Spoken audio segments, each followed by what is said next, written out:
I'm Bob von Bargen. It is my privilege to manage the living history activities of the Armed Forces Heritage Museum. As some of you know, the museum has been interviewing veterans for several years and posting their stories on the museum website, and that is www.afhmus.org.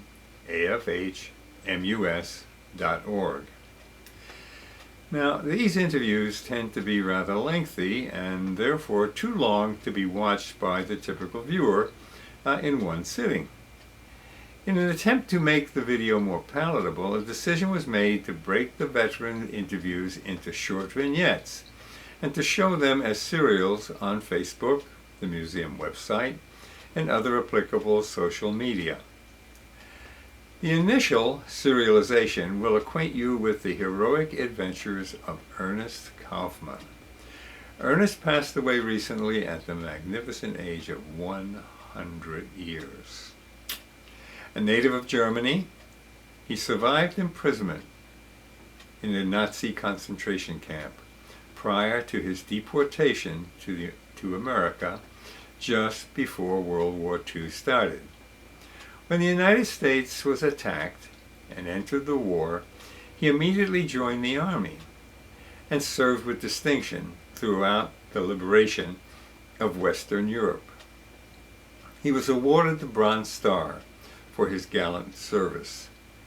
I've asked my grandson, Drew, to act as your host and introduce each of the 6 serials that recount the amazing experiences of Mr. Kaufman. These serials will be released over a period of time. They are intended to have the viewer digest each segment of his amazing story, and it's told in Mr. Kaufman's own words. Please join me now, and we will watch the very first installment of the Armed Forces Heritage Museum serials.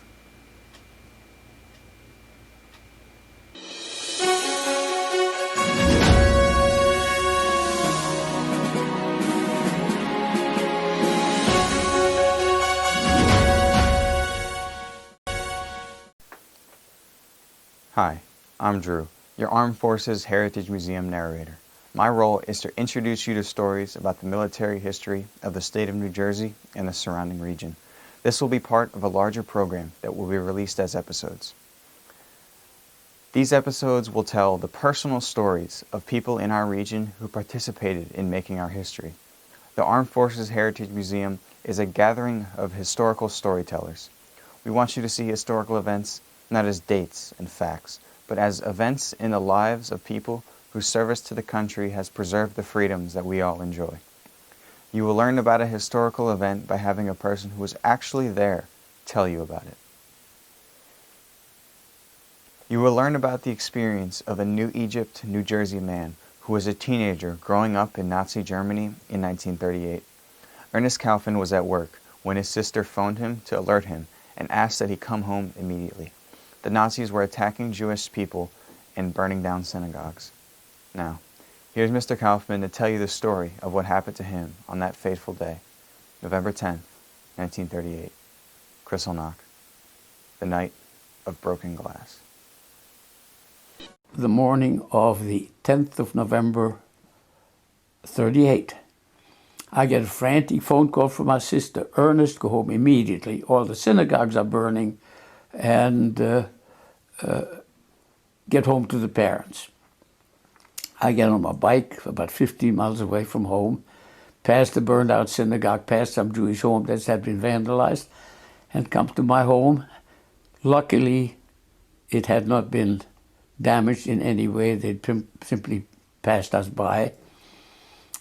I'm not there for a half hour, and our local policeman shows up. We had a one-man police force in town. The town that had a population of about 800. And the policeman says, look, I've got orders to arrest every Jewish male between the ages of 16 and 65, quote unquote, for their own protection from the enraged German populace. Reason being, a young Polish Jew had killed a German consular official in Paris when he asked about the whereabouts of his parents, who had been basically arrested by the Germans and taken to the Polish border and simply dumped across the border. That was the reason that Goebbels, who was Germany's propaganda minister, used, of course, to incite the population. International Jewry is rising up against us, and we got to do something about it. The result was arresting probably 30 or 40,000 Jewish males between the ages of 16 and 65 and shipping them off to the various concentration camps. I mean, there was Dachau, and there was Sachsenhausen, and Buchenwald. They were the three that they were sent to. We were marched off to the railroad station. There was a train that was waiting for us, basically, and it took off. We had no idea where we were headed. And on the way, the train stopped at a number of other stations, picking up more men. Eventually, I don't know after how many hours, we ended up at Weimar. And of course, we knew what was up. Weimar is right next to the Buchenwald concentration camp. We were chased off the train.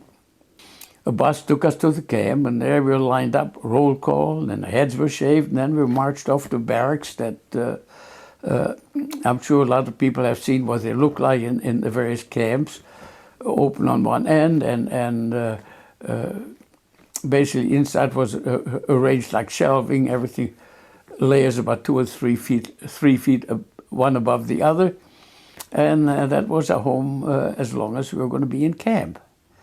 And basically, once in camp, we were kept separate from the regular camp customers that had been there for a long time. Those were the political prisoners that they'd had there for quite some time, communists, socialists, Catholic priests, homosexuals, gypsies, you name it, Jewish people, and also regular common criminals. And they all wore a striped prison garb. We were just herded into an area surrounded by a chain link fence and barbed wire around it. And we're not made to work, we're not doing anything, we were just there and milled around every day. There was a roll call every morning. We were fed once a day, and the way that worked is we're lined up in columns. The first group of people were given a mess kit or a bowl and a spoon, and prisoners from the other camp had come in with food, and each of us got a label full of what I used to call unidentifiable slop, and ate it, standing in line, and then handing the mess kits and the bowl and spoon unwashed to the next guy behind us, and that went on until the whole group was fed. Conditions, of course, were horrible. This was the middle of November by then, and all we were wearing was the clothes that on our backs that we had come with, and we sort of hung close together to stay warm. We were lucky enough that we weren't on the other side of the fence, because there in the mornings we saw prisoners lined up for roll call and then marched off or driven off to work details. That was okay. In the evening we saw them come back, and then they were lined up again for roll call again, and then they had to stand there and watch punishment being meted out. That is where the SS guys outdid themselves or each other with how much punishment they could basically inflict on people. We saw them flog people until they were unconscious, tie them to a pole and flog them, push them off.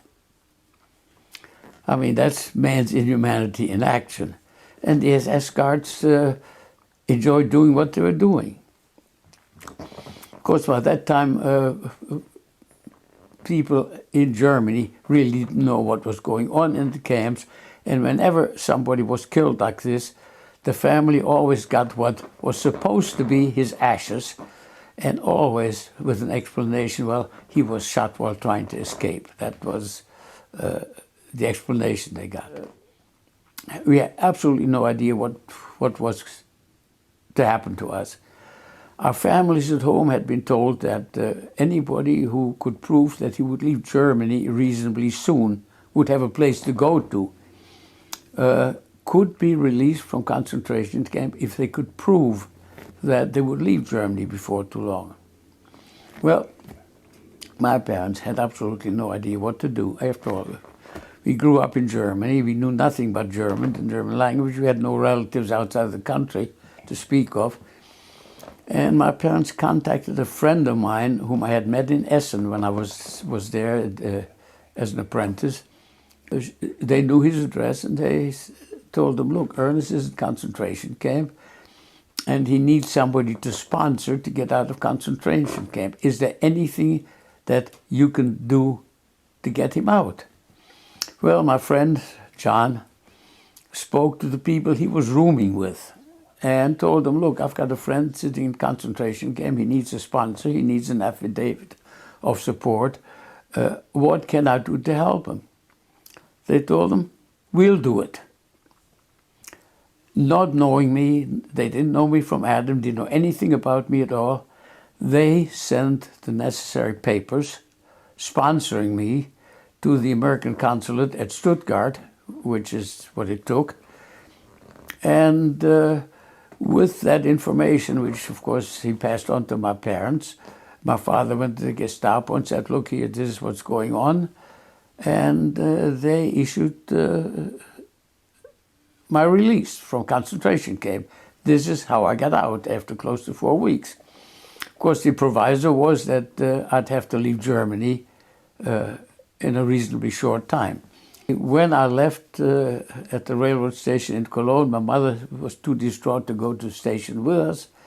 And a cousin of mine came with my father to see me off at the railroad station.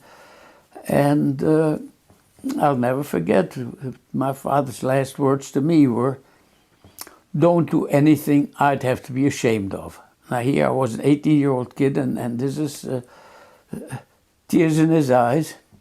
Of course, there was always the hope that somehow, sometime we would see each other again, but of course, times proved differently.